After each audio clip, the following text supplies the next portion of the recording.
مجھے شفا عطا فرما دے۔ اب اسی طرح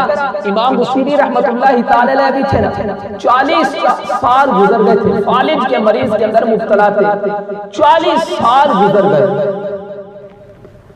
فالج پڑا ہے، چارپائی کے اوپر ہے، تکلیف بڑی زیادہ ہے۔ ایک دن بڑی تکلیف ہوئی، بہت ہی زیادہ تکلیف ہوئی، مگر جو نیک لوگ ہیں نا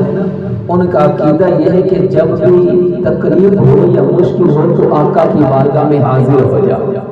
اب اٹھ سکتے نہیں، قلم کو اٹھایا، قصیدہ زندہ شریف لکھنا شروع کیا۔ مولاي صلی وسلم دائما ابدا علی حبیبک خیر الخلق كلهم هو الحبیب الذي ترجى شفاعته لكل هول من الاهوال والمقاحم محمد سجل الكونين والثقلين والفريقين من عرب ومن عجم الى آخره۔ امام بصیری قصیدہ پڑھتے چلے جا رہے ہیں اور یہ تمنا کر رہے ہیں کہ کاش آج سرکار تشریف لے آئے، آج سرکار ہمارے گھر میں تشریف لائے آئے، سرکار کا کرم ہو جائے، آپ کا فضل ہو جائے۔ امام بصیری رحمت اللہ تعالی علیہ قصیدہ لکھتے ہیں، آپ کے گھر کے باہر فقیر بیٹھے ہیں، اپنی جھولیوں کو پھیلائے بیٹھے ہیں، عرض کر رہے ہیں کہ یا رسول اللہ ہماری جھولیوں کو بھی بڑھتے چلے جائیے۔ میرے کریم آقا اندر جاتے ہیں، امام بصیری کے بدن اقدس پر جہاں پر فالج تھا میرے کریم آقا اپنے دستے اقدس رکھتے ہیں، وہ دستے شفا رکھتے ہیں۔ امام بصیری کو 40 سال والا جو فالج کا مرض تھا وہ دور ہو گیا، 40 سال گزر گئے۔ 40 سال کے بعد امام بصیری بازار کے اندر جاتے ہیں، کوئی جاننے والا امام بصیری کو آواز دیتا ہے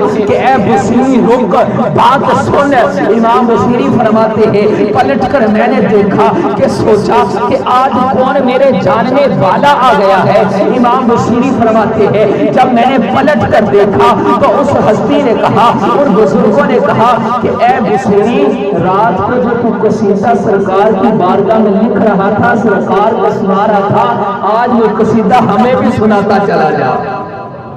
امام بصیری فرماتے ہیں